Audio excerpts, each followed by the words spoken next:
Welcome back to episode 5 of the Living Room Chat podcast with myself, Ryan, and this guy here, Matt Barrell. That's me. How we doing, bud? Happy New Year. You too, mate. You too.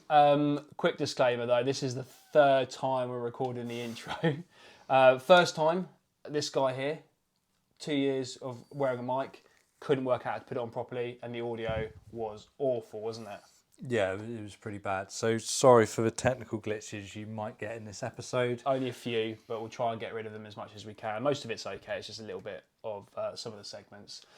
Second time we recorded the intro, which was literally 3 minutes ago.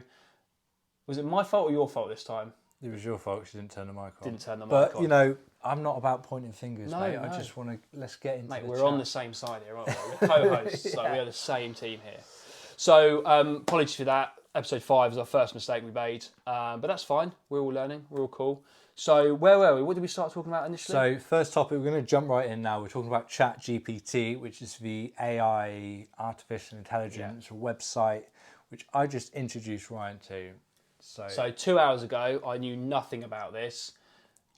I now know about it because we talked about it 2 hours ago, but we'll jump back into the episode and I'll be astonished with the quality of this amazing thing, won't I? So let's go. Also. Oh yeah, cool. Yeah, Why? will. Dive back in, shall we? Right, so we're coming back in. We just checked out GPT, which if you haven't heard of it, it's artificial intelligence. It's kind of like a Google search, and you type in any question, and it will we've just watched it write out a poem about Ryan mountain biking. Which was amazing, like instantly as well. It wasn't even like a little load up bar. It was just bang, started Straight writing. away. Artificial intelligence, like we're going really deep quite quickly. Is it smart enough? The thing is, what would halt the human race? Like what do we need to survive? We need It's like the health. Maslow's hierarchy. Yeah, right? exactly. Very similar. Yeah. So we need structure, health, organisation, various other things. Yeah. And this will help with certain aspects, but like iRobot, where they will sort of keep them locked in their houses and stuff and kind of take over control. Yeah. I don't think we're at that stage, but if AI, let's say AI realised our banking system was not very good, and it's thought, do you know what, we can do a better job than this. Come here, and he calls his other mate, AI2 and AI3, and said, look, let's get together. Let's just change this whole thing and completely eradicate the banking system overnight and change everything so they control it. The world would go into chaos. Imagine if you couldn't pay for stuff. But you think about how that might possibly come to fruition. Quite possibly. But there Sorry, not possibly, more likely. But the banking system at the moment is quite, it's not centralised in one place, is it? Yeah. So, I don't know. But imagine if it corrupted everything and changed everything and no one could get any money out. There'd be riots on the street. Yeah. It would turn into and then it descends into this world of anarchy. Yeah. And then everyone starts killing each other and the world ends. I'm just more optimistic about the world. Okay, cool. Yeah, fine, all right, okay, cool. Maybe I'm a little bit of a pessimistic view on that. Ultimately, that program's been designed by a human. But has it though? Because the whole idea of artificial intelligence is they've coded something, and it now develops itself. It learns, but ultimately, humans are still controlling it. For now. And then you can pull the plug on something. For now. I don't know. I think ultimately it's going to happen as well. So I think anyone who's like, oh, AI is terrible, it's going to happen. But I'm sure people said the internet was going to be the end of the world. Well, there was, imagine there was someone in the mid-90s that said the internet was just going to, no, it's not going to catch on. No one's going to be interested. Why do we need the internet when we have libraries? Yeah. Someone actually said that. That is pretty cool though, to be fair. Yeah, pretty cool. So for if you're a blog writer for a living or a copywriter, you'd be fucked, wouldn't you? You'd be thinking, cool, what other careers can I do? But then I watched a video that said actually if you're a copywriter or whatever, you can just 10x your workload. Yeah, I suppose. So you spend less of your time writing, and more of your time just prospecting, reviewing trying to get and new approving clients. stuff. Yeah. So I don't know. Interesting. Like with anything, I guess there's opportunities and threats. Yeah. Okay. So yeah, it's Chat GPT. I just thought that was quite cool. Yeah. No. Nice little intro. Well, my future chat was more back to us and what we do in the podcast, because Right. we're this is episode 5. We started our first on the 15th of November, and we've had obviously about a 3-week gap now since our last one.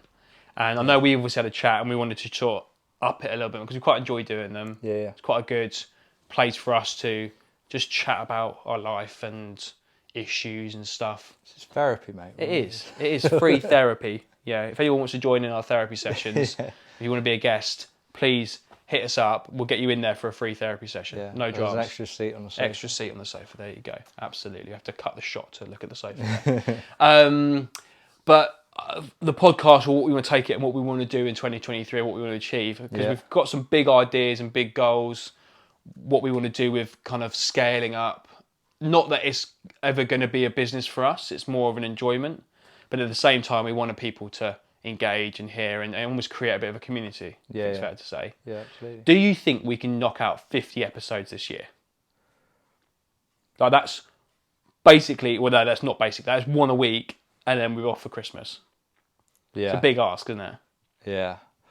I think we can. I think we need to do more than one a week because, like, I'll be going away for a week in the summer. You probably will as well. Probably won't be. Or maybe let's set a goal then. Let's aim to finish. Maybe our last episode of 2023 will be episode 50, because that will put us. So that'll be. This is episode 5. So that means we will record another 45 episodes after this one in 52 weeks. I would think we should say 40 episodes by the end of the year. Cool. Now he's being pessimistic. Now I don't want that to be me being like, oh, we can't do it. You should set high goals and smash them. Because it is a bit although it's only an hour and a half chat or so, and like setting up the cameras and stuff only takes us 15, 20 minutes. Yeah, it's pretty easy. We do all of the planning for the content beforehand. Whilst we're setting up, yeah. But then the editing and everything else goes with it. It's a couple of hours work a week. It's not the end of the world, is it? No, it's fine.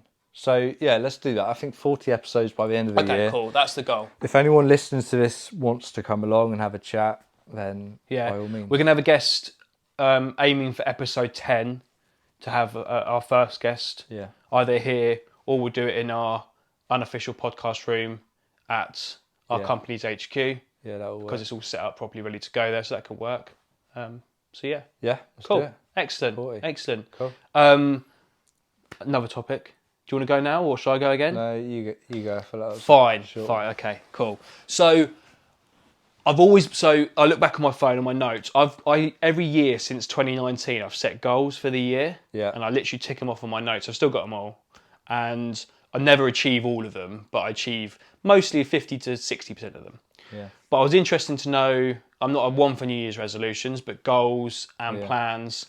So I wanted to ask you: have you got a one goal or achievement you want to do in business this year, and then one personal goal or achievement that you want to complete as well in 2023?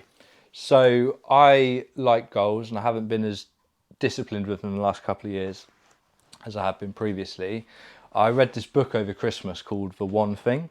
Okay. And it was written by Gary Keller, the Keller Williams bloke. Oh yeah, okay, yeah.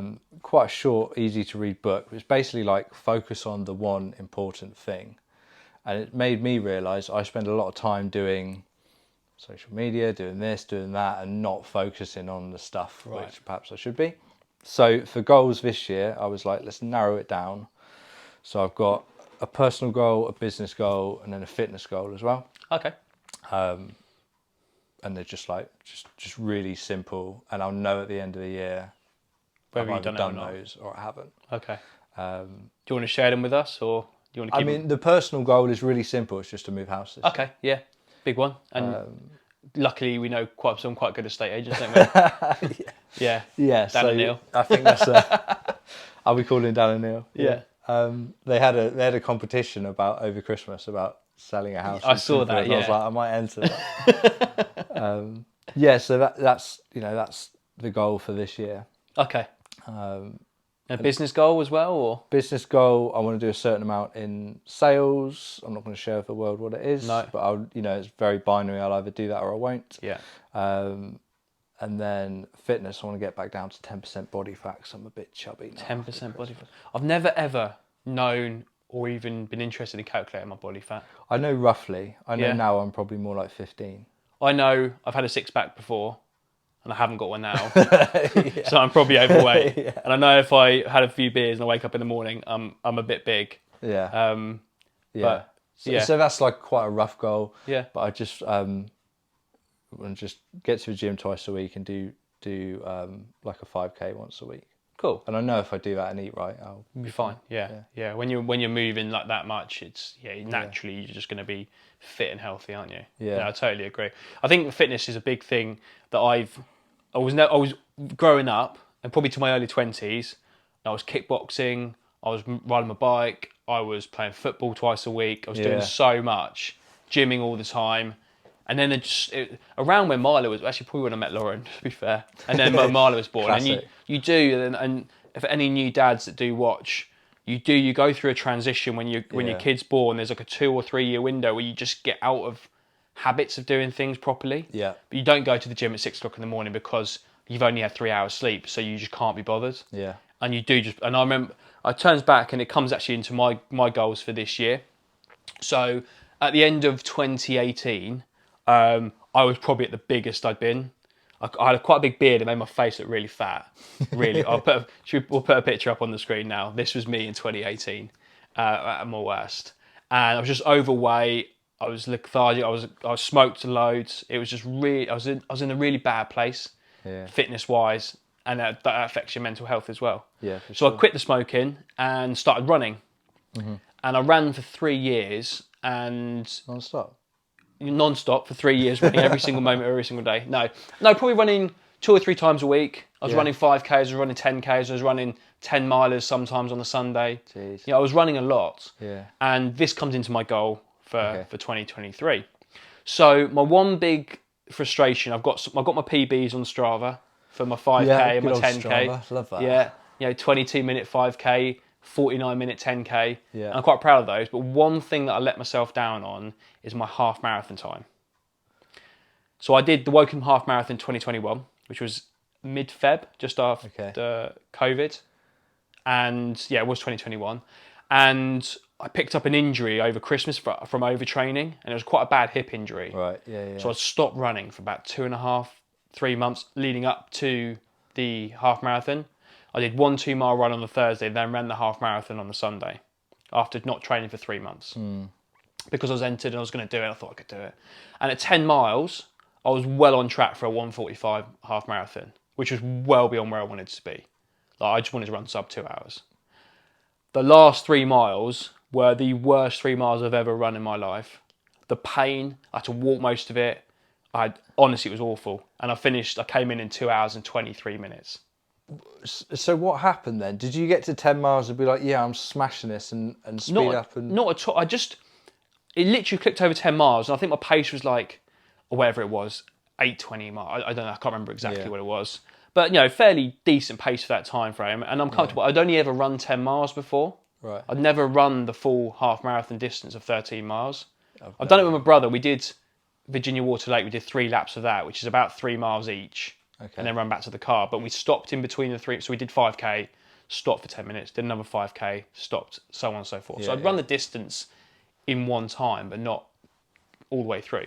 Yeah. And I think I just hit a mental block. And it was a long road on the Wokingham Half Marathon. I can't remember where it was as you're heading back towards Cantley. And I just hit this wall and I thought I just need to walk for a little bit. Yeah. And the moment I started walking, I thought, this feels good. Tried running again. The pain, it was the same injury I had in my hip. Yeah. And my foot started hurt and everything. I started overcompensating from the hip injury, so my left foot started hurting. Yeah. It was just dreadful. And I was down, I think my 12th mile, I think was about 15 minutes. It was that bad. Yeah, and I threw everything away. The whole experience sounds horrendous. Yeah, it was. Yeah. So this year, I've had no interest in running again. I gave up running early. I ran once in 2022, which is on January the 4th, I checked Strava. So literally a year ago, I ran 3 miles. That was it. I haven't run at all last year. Yeah. Spoke to my brother. We've entered into the Manchester Half Marathon for the 15th of October this year. Oh, wow. So I'm going to start training in spring. I'm going to get back into it and I'm going to run a sub 2 hour half marathon. That is my personal goal for 2023. Cool. So that's it, and it's like that's very clear. That's booked in. That's happening. It's in. My business goal, very very simple. I want to be in a position where the business bank account has 6 months worth of me paying my bills. Yeah. Because I know you'll probably be in a similar boat to me. We've talked about it before, but the ups and downs of owning your own business and not having like the stress of not having a paycheck coming in at the end of the month. Yeah. Whilst there's so many benefits of being self-employed, that is the one thing just to try and change your mindset that come 31st of the month, you're not getting paid unless you pay yourself. Yeah. And having months where I had to exchange a property, and December was one of them, November was one of them. I have to exchange this house this month, otherwise I can't pay my mortgage. Yeah. And the stress and anxiety that causes, I don't want that this year. No. So just having 6 months of backed up money. Yeah. I'm not going to pay myself stupid amounts. I'm not going to suddenly pay myself 10 grand a month. Just pay what I need to pay. Yeah. But just know it's there. Yeah, absolutely. Because it is, and last year when I started, I was like, oh, this money will last me 6 months, and then you watch it tick down every month. Yeah, you do. Before the exchanges come in, it's the mistake we made, and everyone pre-warns you before you do it, but the mistake we made is we had quite a lump sum when we started, similar to what you had. Obviously, my bills are quite high for, I suppose, for general people. Yeah, yeah. Or just my view anyway. And we didn't change our lifestyle at all. No. Like, we were still going out for dinner. We booked holidays. We still did everything we'd normally do. And suddenly, that money that was supposed to last 7, 8 months, at month 5, I'm thinking, shit, I'm done here. Yeah. You know what I mean? I think me and you have kind of come from different ends of the kind of spectrum, because I feel like you've come from like quite a well-paying agency job, and you've got like the car and stuff, whereas I haven't come from that well-paying job, and I've got to learn to be less tight, and you've got to learn to be more tight. Yeah. We've had to reduce, so yeah, it is. So my outgoings when I started, I was probably paying out maybe £4,000 a month. Yeah. Just normal stuff. And stuff, yeah. Mortgages, cars, living, clothes, whatever, £4,000 a month. And we didn't change that. Yeah. And then suddenly, like now we've got it down to about 3 a month, which still is a lot of money each month. But bills are like, even obviously we talked about it last one with gas and electric and stuff, but my bills just to stand still at £2,400 a month. Yeah. Just, that's nothing. That's no food, that's nothing else. Yeah. So it's just, And I think for me with the business, over Christmas, reflecting on the year, I realised that I need to now like get in the habit of just spending more money, and I don't want to take money out of the business to go and buy a Mercedes. I really want a Mercedes, and I could go out and buy one tomorrow. Yeah. But I'm like, no, I want to, my goal is to move house. Yeah. A Mercedes isn't going to help with that. Yeah. Investing in a business will help. So I'm like, and the reality is, we don't really know what's going to happen in this marketplace. No. Which leads me nicely on yes, a segue. To a segue, because one of my topics is the January property market. Yeah. Always an interesting time, always good fun. It's always, and we touched on it last episode about divorce valuations and that sort of, stereotypical. But generally, Christmas, and I spoke about it at my networking meeting this morning, Christmas and New Year's gone. Everyone that's planning on moving in 2023 will now be starting to think about it. And the way to start is to book a valuation. Mm-hmm. So people always think it's a good time to put a house on the market in January. Well, it is. There's always a good time. If it's priced correctly, there's always a good time to put a house on the market. Yep. But I do genuinely think a lot of people are fact-finding throughout January. Yeah. And towards the end of the month, into February, is when it really starts kicking off. What's your opinion? Yeah, I mean, I always noticed, March is the month where like the wheels really start turning. But like we always say, the time is right when it's right for the individual seller or buyer. Absolutely, yeah. I made a video about that yesterday because everyone's saying, "Oh, what's going to happen?" And I saw that actually. Yeah, it was good content. It's always, it's always the time to move because the nature of moving house is that whatever the market's doing, you can either. If you lose on the sale, you make on the buy. If you lose on the buy, you make on the sale. Yeah, it's all relative, isn't it? Everyone says that. It's always relative. I think maybe what people can do now, like we said, the first step is getting a valuation, but also, the avocado network has so much content out there in the world now. Yeah. So I hope that people can kind of like binge on that a little bit. Yeah, because the advice is there. There's not across we're up to 25 partners now, all with people starting this month. There's so much content that is pumped out, not just from you and I, but from everyone across our network of agents. And it's good stuff. It's genuine, honest advice on what to do, how to market your home. And we're at the end of the phone anytime. Like I always say at the end of my videos, you can WhatsApp me, DM me, email me, whatever, I'll come back to you. And it could be anything. It doesn't matter. I saw an ad from an agent this morning and it was just so like, are you getting the best rent for your rental property?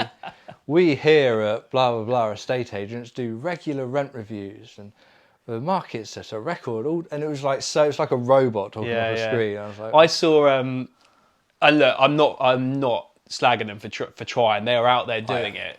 Yeah, you are. No, this particular agent is an agent. Slag me off. It was an agent in Caversham, massive brand in the local area. But the guy was out there. He had his phone, obviously filming. It was on Instagram. It's fine. There was clearly no gimbal because it was like shaking up and down as he was walking. But he said, "Hi, it's so and so from so and so. I'm just out in this development, dropping leaflets, inviting people for valuations at your house because I'm going to be here next week, and we have time to do free valuations." And I'm thinking, like, that's cool. I remember doing that, but they're just doing a leaflet drop and then posting about it. Why not give advice to people? Yeah. Like, I don't understand how other agents haven't worked out what we do. We're not doing anything they don't know. Like, there's some good agents out there.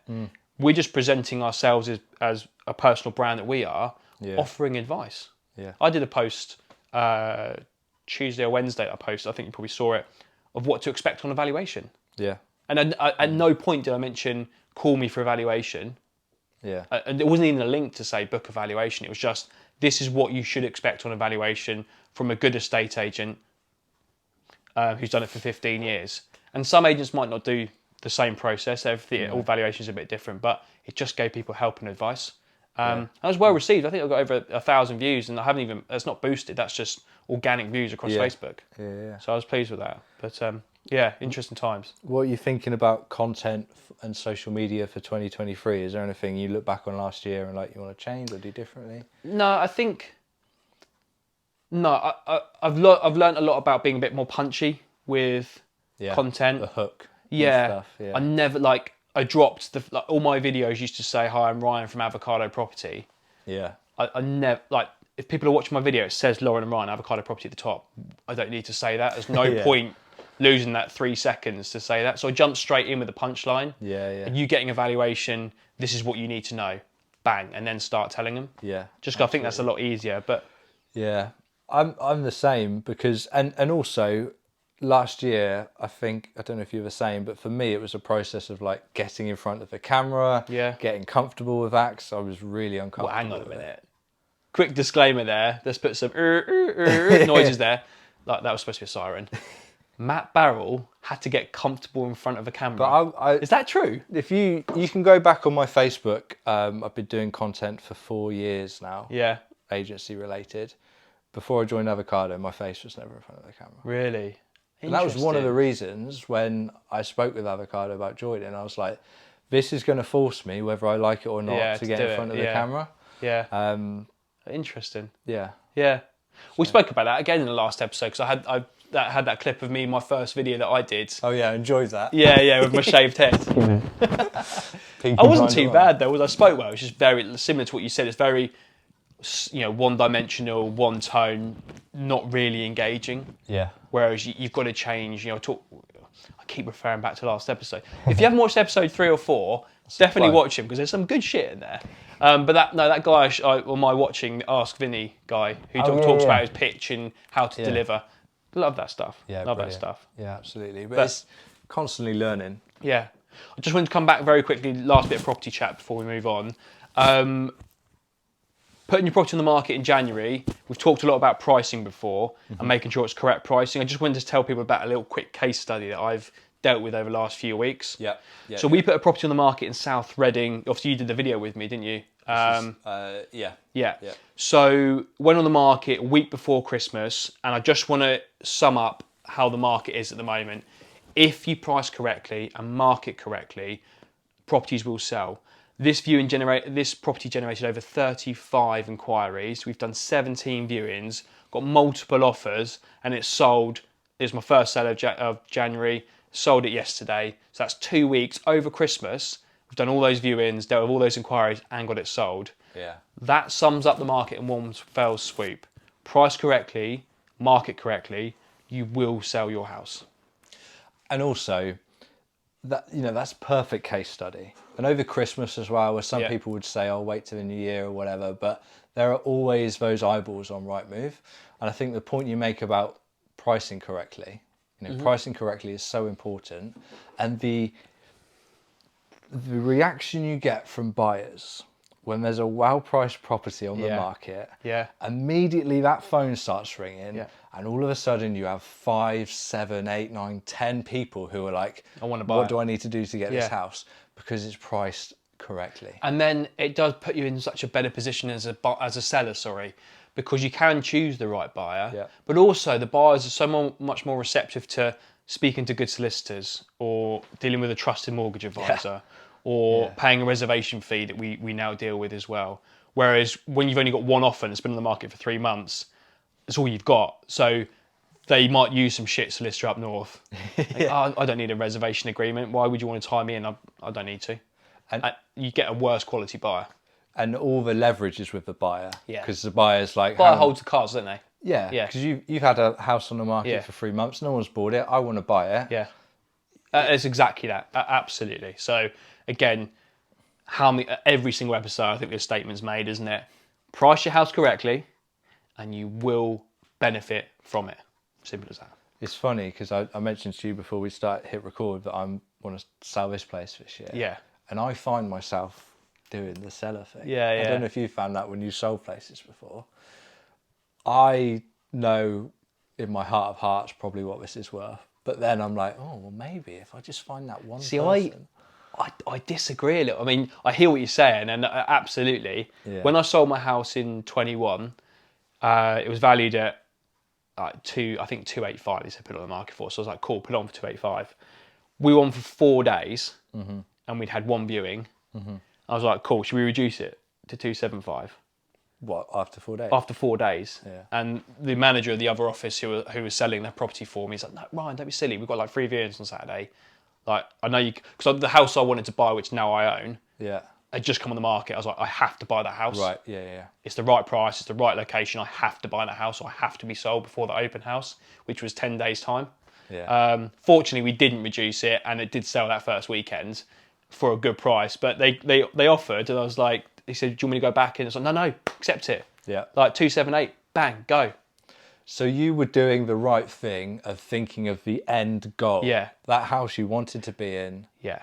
That's exactly right. I knew if I sold it for 270, if I'd sold the house for 270, I could buy my next house at 330. I knew that was comfortable. Yeah. So anything over 270 is an absolute bonus. So the fact that I got 8 grand extra meant I could do all the carpets, I can redecorate, I got the new boiler put in. Yeah. So I had money to spend. But if I hadn't have had that, then fine, I would just have to save a little bit more.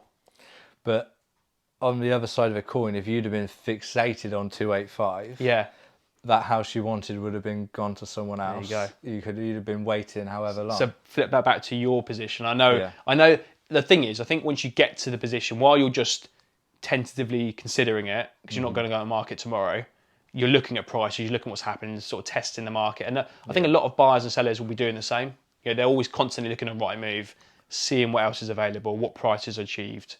But when it comes to the crunch, you've got to take all emotion out of it, look at facts. If there's 5 houses on at the same price, don't put yours on at the same price or more, put it on less. Yeah. Because you'll sell over the competition. Yeah, for sure. It's just simple. Because everyone's looking in the same places, right? I know we do the extra marketing, which reaches extra people, but the market on Rightmove and Zoopla is huge. Yeah, it's the biggest. It's like the biggest catalogue. It's like when you're a kid and you used to look through the Argos catalogue for what you wanted for Christmas. How I learned to read. Yeah, circle that, fold that page down for mum. That is what Rightmove and Zoopla is, the Argos catalogue for kids in the 90s. That is great analogy, actually. Yeah. I'll pat myself on the back for that one. Yeah, but that is true, because they're not going to buy every single property on there, but it's going to give them all the information of what they really do want. Yeah. And I always say, because people, you hear it on valuations, well, everyone advertises on Rightmove, that's what sells houses. No. Rightmove and all web portals are lead generators, not sale creators. I like that. Simple as that. Yeah, I like that. There we go. And Avocado did a post yesterday. I saw that estate agents don't sell houses. We market, and negotiate deals, and advise. Yeah, great post.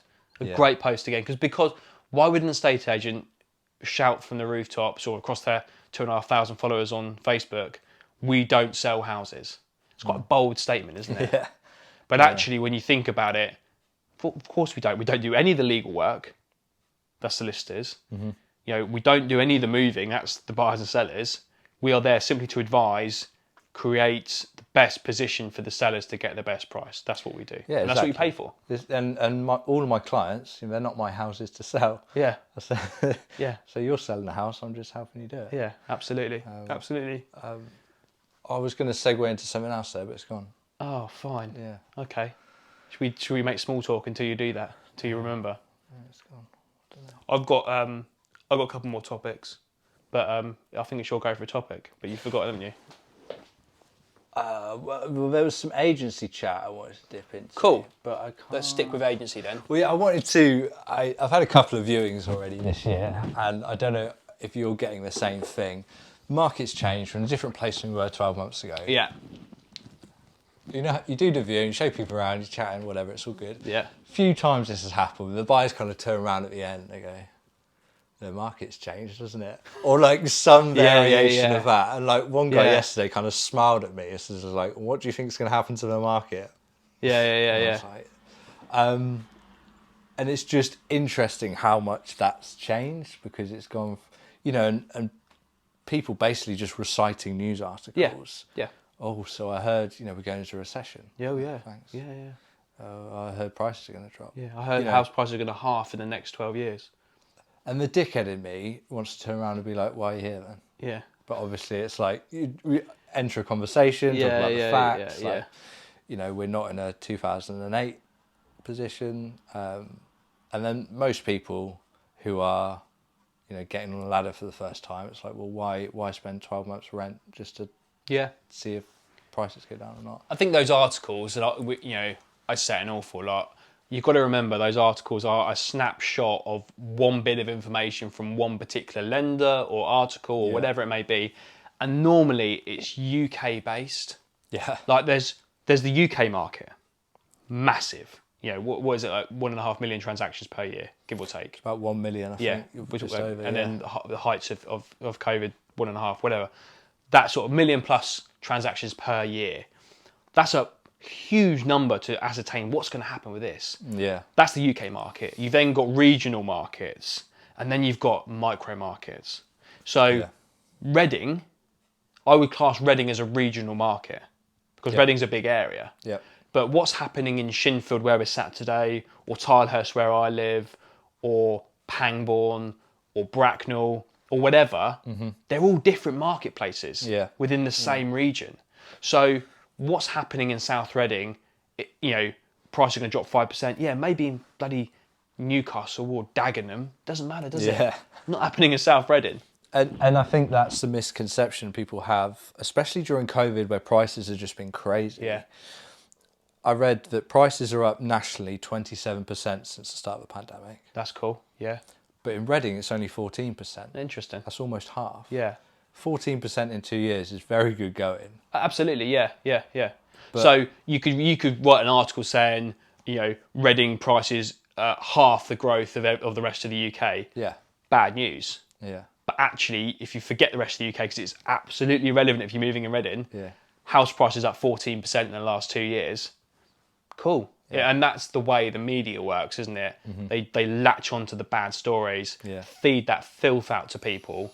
And buyers, you read stuff on the news, like in our industry, we know what's going on because that's our industry. But if we read something in the car industry, there's a massive, stat, car sales are the worst since 2008 last year.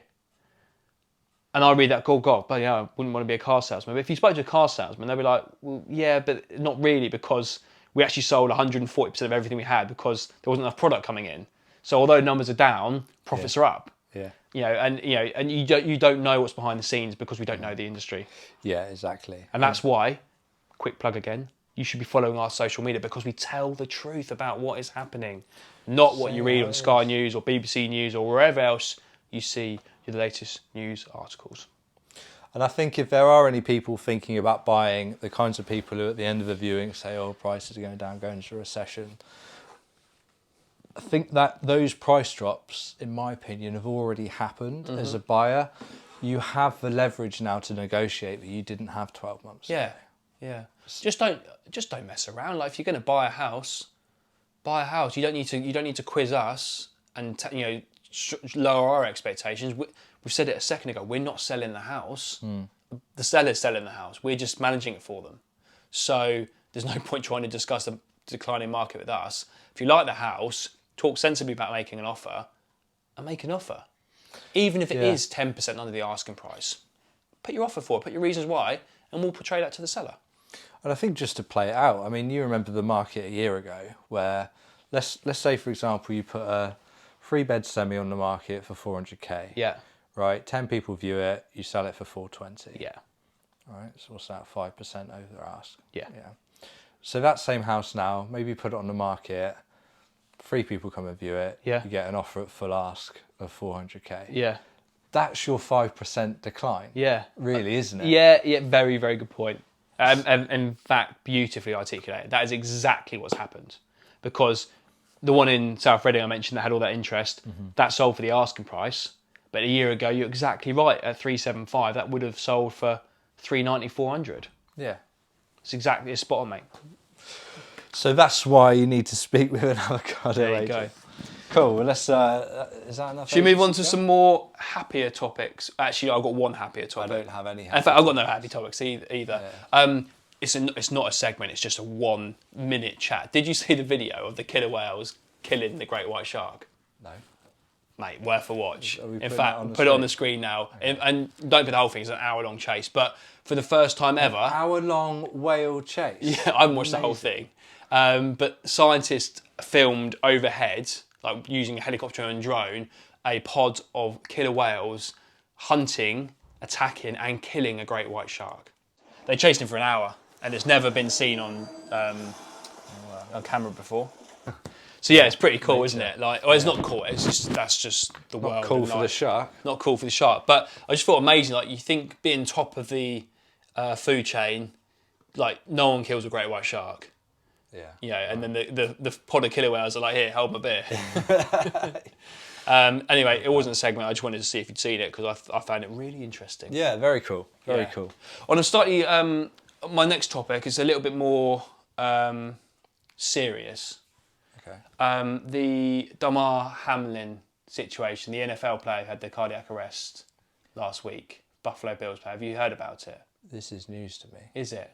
Okay. I'm not an NFL. No, nor am I, but it's big news and I saw it and it got me thinking about sports injury. But basically, so the Buffalo Bills, I think it was New Year's Day or the day after, he went in for a challenge or tackle with someone, knocked to the ground, got up after a few seconds, adjusted his helmet and then basically just fell backwards and collapsed and he had a cardiac arrest on the pitch. Yeah. So they had to 10 minutes of CPR, managed to get him going. He came out of his induced coma or whatever he was today, the 6th, to like 4 or 5 days later. Wow. Quite sad. And obviously I think NFL players wear so much body armour and protection. Obviously it's still a rough sport, but you compare it to like rugby in that's a man's sport. Yeah. And football. And you see Christian Eriksen obviously a couple of years ago had his cardiac arrest on the pitch. Yeah. And there's been obviously quite high profile players dying on the pitch from heart attacks. And it got me thinking, taking a slightly morbid turn here, haven't we? Yeah. But just about the support that professional sportsmen get in their chosen field, whether it be my sport like downhill mountain biking, those injuries, like a lot of concussions happen, Yeah. broken bones, broken collarbones from crashing. but stuff that you can't see, cardiac arrest on the pitch. Do you think you should be doing more for sports people? I remember watching a Netflix documentary about the NFL player, someone Hernandez, who like killed his girlfriend or something. Right. And then there was brain scans done on NFL players, and it was like the severe damage from just that impact. So should more be done? I guess yes. Like, nobody wants that to happen, right? No. So what can we do to prevent it? And that's the big thing, isn't it? Like, let's relate this back to our sport. Obviously, the main sport we follow is football. Yeah. And there's a lot of talk about head injuries. Like, if refs aren't supposed to stop the play if the player goes down unless it's for a head injury. So they're trying to do things. What annoys me about football, and obviously there are people that have had injuries. I'm sure concussions certainly from the older people. Obviously Pele recently passed away at 82. Oh yeah. I know. I'm not saying he had underlying issues. I know he had health problems. I think he had cancer, didn't he, for a few years he was battling. But players of his generation and that played in the 50s, 60s, 70s, 80s, head injuries. Now they're getting to the age where they are 70 to 80, and a lot of them are. You hear loads of football players dying, around the 70s, 80s, when they should be living. Like most people should live in. There's no reason why you should live into your 90s. And maybe that, constant head in the ball, lack of awareness of concussion has caused deterioration in them. And I'm worried for the future of people playing football and whether more should be done. Yeah, it's interesting, isn't it? I have no proof or stats to back this up, but I wonder as time goes on, you look at the old football games and, it was more... as time goes on and things get more and more professional, standards are always going up. People are getting better and better and better. So naturally, the strain on the human body is going to get more, isn't it? It's just going to increase, isn't it? So I don't know. The wages for football players keep going up. The advertising revenue goes up. The attendances for games goes up. The money in the games is just increasing, and so the demands on the players are just getting more and more. At what point? Do we recognise? And I'm not even talking about the Premier League. Obviously, you see the high-profile ones, but we don't know what's going on in, Conference, League One, League Two. Like, they're not going to get the same medical care, treatment, support that a Premier League club can offer because they haven't got the funds or the backing. So the professional football game, but the lower leagues, will they get the support? Yeah, because you could say, well, they're still going to be heading the ball the same amount of times. Yeah, they're still playing the same game. Yeah. If not more, because obviously it's more long ball, isn't it? Yeah. So they're actually probably in the worst position. So I just thought it was an interesting topic. And obviously with what happened, obviously, not that you obviously watched the news clearly, but that was obviously quite a big news story. Well, no, I know. I remember that Netflix show about the NFL player, and it was really clear when you looked at the brain scans of an NFL player versus a non-NFL player, but there's significant trauma there on the brain. There was a recent documentary about mountain biking. The Seagraves are a big family of mountain bikers, and Tanny, who's world class women's rider, she missed most of last season because she crashed and had a head injury. She just didn't feel right in herself, so she basically didn't race the whole of the season because she was just had this pain and the headaches, and then started feeling anxious about things, and it was all related back to the head injury. That's very self-aware though, isn't it? 'Cause I think most people would be like, no, it's a big thing. But what I loved watching that documentary is how she openly talks about it, and hopefully that will bring more people, because I've had concussions from mountain biking, because when you crash and you hit the helmets are there to design to stop you really hurting yourself, but it still fucking hurts. I can believe it. And I've gone through.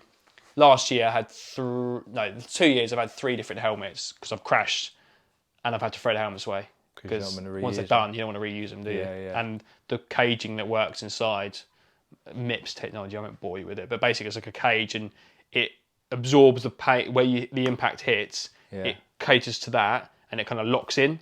Yeah. So it absorbs the impact around the whole helmet rather than just the point you got hit at.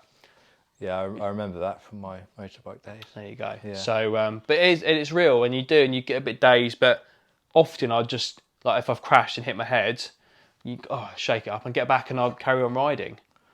And I remember back to like having a bit of blurred vision one time, carry on riding.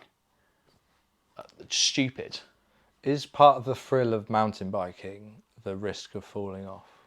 Nah, no one wants to bloody fall off. Like, the risk versus reward is pretty cool. When I was younger, I really wanted to do skateboarding. Yeah. I couldn't deal with the pain of falling off. Yeah. Before I got good. Okay. You know, it's like a rite of passage. I think all action sports, it's the thrill of going fast. It is that risk versus reward. The faster you go, you know it's going to hurt if you crash. Yeah. But you don't have. You can always just take. If you feel like you're going too fast, you can just tap the brakes and you slow down. It's But sometimes it's just happened so quick. I've had some, fortunately, touch wood, all the crashes I've had. I think I had probably 5 or 6 old classes, semi-big crashes last year. It's all just cosmetic. Right. Scrapes, cuts, concussions. That's not cosmetic, obviously. But fortunately, I haven't broken any bones or anything like that. Again, touch wood. I see some videos of a downhill mountain biking, but like the real extreme stuff, you've got to commit, haven't you? There's no, you can't... once you're on, there's no stopping. Yeah. The back brake will do nothing. The front brake will just go over the handlebars because it's that steep. Yeah. And I can ride stuff like that, but there's nowhere in Berkshire and Surrey to do that. So, fortunately. And even like the bike parks, I go to Wales quite a lot, biking, obviously. Yeah. But that's all. It's idiot proof. Like it's all big berms and big jumps. Okay. But they're all designed perfectly to ride them fast. Yeah. It's not like gnarly off-piste stuff where there's routes going out and it's not been designed by a man. You just don't know, or a woman, obviously. Being politically correct. You don't know what's round the corner. It's not like that. No. Okay. But the stuff in like the downhill World Cups, like the speed they go down these hills, and what they do is you can't see it on TV and really appreciate it. Yeah. Like it's take my hat off them. That's why I love it so much. Yeah, but how do we get talking about mountain biking again?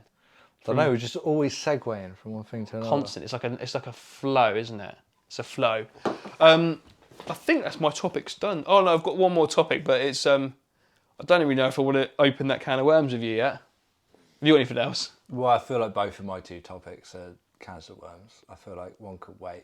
Have you seen on the news about Prince Harry's book, which has been leaked? Is that your topic? The Royal Rift is my last topic. The Royal Rift. All right, we'll have like 5-10 minutes chatting about this. Yeah, okay.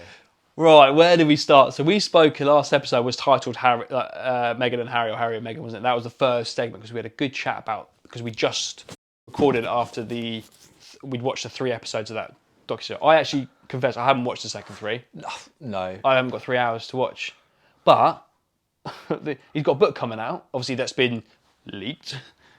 Conveniently ended up on a shelf in Barcelona at a bookstore 5 days early. How convenient. Whoops. And he's got his ITV news, or ITV interview coming out on Sunday. So on the 8th of January. God, these guys, like, when do they want to stop? Like, they are literally unloading the family shit, aren't they? Like, it just seems to be endless. Like, when can there be any more? But you were more on the Harry and Meghan side last time we spoke. I was. And funny enough, I actually listened back to our podcast this morning just to remember what I'd said about it. So I didn't conflict with obviously I can change my opinion. I think you nailed it because you said it when we started talking about quick disclaimer, it doesn't affect my life in one way, shape or another. And I feel I'm on that boat as well. Yeah. I think it's almost borderline funny because it's just so like, what is going on? Like, what is going on? I'm just sad for the royal family and for the UK that this opportunity to modernise the royal family. I do not believe anyone has a real problem with Meghan's skin colour. I think they've just messed up an opportunity to modernise the royal family. Yeah. Now, I know nothing about it. I don't know the ins and outs of William and Harry's relationship, etc. But I just think it's a shame that they're over there in California doing all of this press when they wanted to have a quiet life. and the poor Queen's passed. It's quite sad in a way. Like, again, you and your brother, I think, similar age to my brother and I, and my brother's like my best mate. Well, no, not like, he is my best friend. Yeah. Sorry, Tom as well, but Connor is my best friend, obviously brother. But I think to have a relationship like that, and I know families don't always get on, I couldn't ever think that we wouldn't get on like that. Like, as in, we'd have issues to that extreme. And maybe that's just the stress of their lives, of what they've had to go through with the press and with their mum and everything that happened. It's obviously put a strain on their relationship. But before this happened, before this came out, again, I wouldn't have never thought in a million years this would have happened. I thought they were like thick as thieves. Yeah, I Will did and as Has, well. they're the boys. I do see how they're different, and actually, my experience with my own brother, especially in my later 20s, we're both realising that we are different in some ways. Mm-hmm. And looking at the documentary and Will and Harry when they were younger, Diana said William was the one who was always jumping around and needed to do stuff and be busy. Harry was the quiet, chilled one. That's how it was for me and my brother. Right. When my mum talks about us. Yeah. So I can see how Things change. You can be brothers but different characters. Yeah. It's just a shame, isn't it? It's a shame, yeah. I think, from only seeing the extracts from that interview, but the stuff like talking about the drug taking, how many people he killed in Afghanistan, like, I just there's a point you put across to get your points across. I don't think you need to go into that much detail. Like, what you've done in your behind the closed doors in your personal life, that doesn't need to be aired on TV. No, that's my opinion. And it's an attention grab, but none of it surprised me. No. When I heard it on the radio, I think on LBC, it was like, none of it surprised me. Yeah, Harry's done cocaine and smoked weed. Yeah. I'm not surprised. No. Haven't we all? He killed members of the Taliban. Well, he was fighting the Taliban. Yeah, it's his job. What else was there? And then there was I can't remember they were the main 2 points I picked out. Yeah. They were the main two that I think it was bullet points of what I saw. This is what he confessed. I was like, cool, that's only the extract of the interview or his book, isn't it? Like, what happens when the rest of it comes out? Yeah, I just kind of think like, okay, what? Yeah, no, I agree. I think it's an interesting one, and everyone's entitled to their own opinion. Everyone's got an opinion on the royal family, but I think the best way to do it is sit on the fence and say, look, cool, it's publicity, it's news. Does it affect my life? No. I've got more pressing matters to worry about, like supporting my family, running my business, stop getting concussed downhill mountain biking. Yeah. But it all starts with you, like they say. Yeah, exactly. Yeah. And I'm sure the same for you. You've got your priorities rather than actually caring about what's going on. But it's obviously news, and we're a podcast that talks about current affairs. So of course we have to cover it. It's easy to get. It's not our decision. Like, we don't choose to cover these things. They have to be covered. The world just happens. Yeah. Absolutely. It's easy to get sucked in, though, isn't it? Yeah, you do. You can read. But the thing again, looking at all the, I go on Sky News morning and evening just to look at the current updates of headlines, just keep myself involved. And there's like 4 or 5 stories relating to that. Yeah. But then again, there's nothing about cost of living, or there is a few things, but like cost of living, Rishi Sunak's speech on the New Year speech, like these things have been pushed down the pecking order to talk about the royal family, when I think there's more pressing matters for people to worry about, like Ukraine war or other things, whatever else is happening in the world that actually matters to people. Quickly, you mentioned Rishi Sunak there. What do you think about his thing about compulsory maths until you're 18?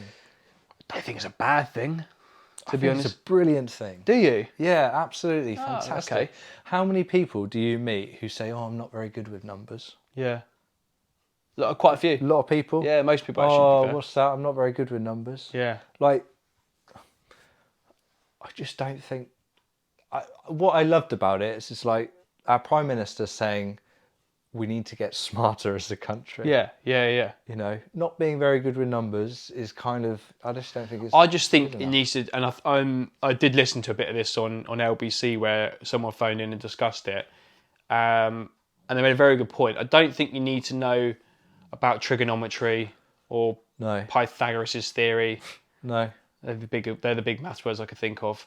But how to calculate VAT or how to deal with cost of living, just numbers that are like I think from 60, you do your GCSEs, that's how you learn all the stuff that you need to get to that point. And if they're going to teach maths up to 18, cool. But let's switch it up. Let's change the structure and the syllabus to make it more relatable to life. Sure. Yeah. How to manage your money, how to deal with banks, that sort of thing. Still relating to maths, but just almost adding it in. They could call it life skills maths. There we go. Yeah, and I think, but the overarching, like, being more comfortable with numbers, I agree, like Pythagoras' theorem, everyone said in school, we're never going to use this in real life, and here we are as adults never having used it in real life. I couldn't tell you what it was. Trigonometry, I know, is angles and triangles. That's it. Yeah. I remember that. But anyway. But generally, like, stepping away from like, oh, I'm not very good with numbers and that's that, to like trying to encourage people to just get comfortable with numbers, I think is a massive step in the right direction. Yeah, no, I agree with you. You've converted me. I didn't really think about it too much, but now you've said it. Yeah, good shout. So that's my positive comment about the Prime Minister out there in the world. Yeah, I think he's very. What annoys me, God, we slate in the press. Everyone hates the press, don't they? What annoys me is Boris Johnson, every single week they talked about what he'd done wrong. Obviously, he'd done a lot wrong. He was an idiot. Liz Truss, like, let's move on. Rishi Sunak, he's not done anything wrong, but still they're just picking fights on him. Like, him talking about maths in his speech, and they're like, why is he talking about maths? We've got the living crisis and this, that, and the other. Yeah. NHS striking, like, there's bigger issues. They just seem to never be happy with anyone. No, like I feel like he's a good guy. He's very intelligent. Mm-hmm. He's very wealthy. Mm-hmm. But whether he says I care about the people, I don't think any politician they'll obviously always go into politics because they care about people. But they get to the stage they are. Overall, they're running a business. The country's a business, and they want the country to succeed and grow. And if that happens, then the people, the employees, will be better off. So that isn't a roundabout way him doing right for the people. But I think he'd do a good job. Just give him room to do it. I think so. Yeah, I feel pretty good about it. And I'm also, whoever's Prime Minister, like, something I've realised, like, I'll be okay. Yeah. It's more about what I'm doing than who is Prime Minister. Tax changes here, tax changes there. You might lose a bit of money. Yeah. You might not be able to sell to the EU because of Brexit. But God, mate, how have we got to episode 5 and it's the first we've ever mentioned Brexit? God, do we need more chat about Brexit? No, let's move on. Maybe next week we'll do the Brexit chat. Episode 6, the Brexit chat. Edition. That's cool, me man. Done for topics. I think that's you done as well, is it? Yeah, let's wrap up and then I'll save the topic for next week. We've got 40 episodes to get through before. What about what you've been watching? Okay, yeah. This is a quick one. Okay. And this is... Because the Killer Whale wasn't my what you've been watching, by the way. Oh, okay. I've got another one to show you. I'll tell you about anyway. So I'm going to put something on the screen now, and it's... I thought you could probably relate to this because obviously we do a lot of filming now with the business, and there are different types of... how do I say this? Skill levels in taking photos and helping out with filming. So obviously we help each other out a lot with filming. We do. I think we're probably quite... we know about angles and stuff like that. Yeah. But I've found this video. I'm going to put it on the screen now.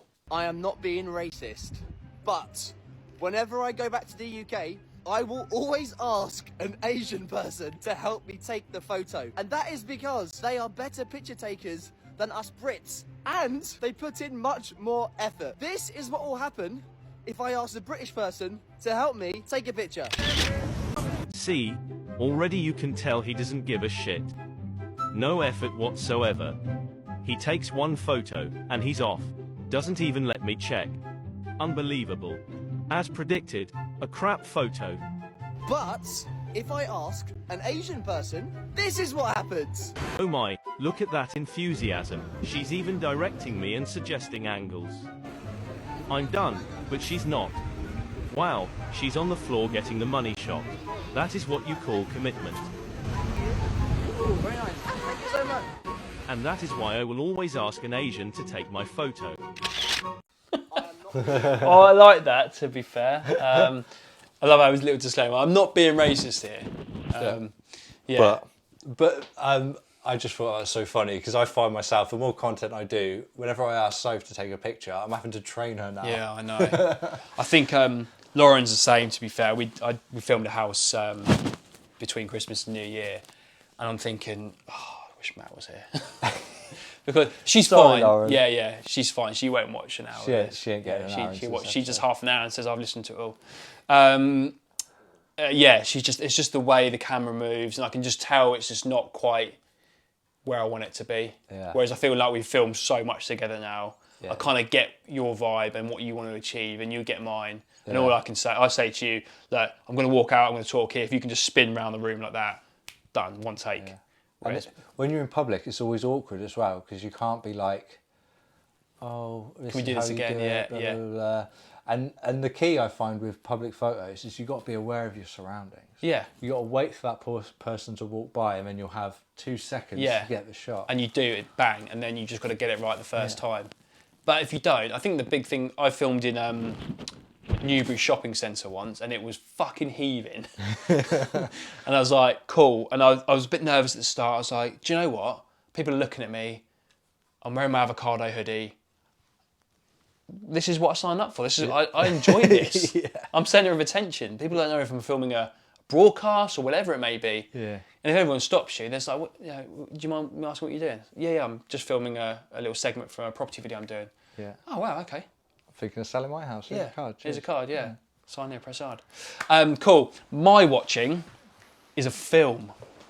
We ain't got time to watch the whole We're film. not going to watch the whole film. But I want to tell you about the film. It's called It's All Quiet on the Western Front.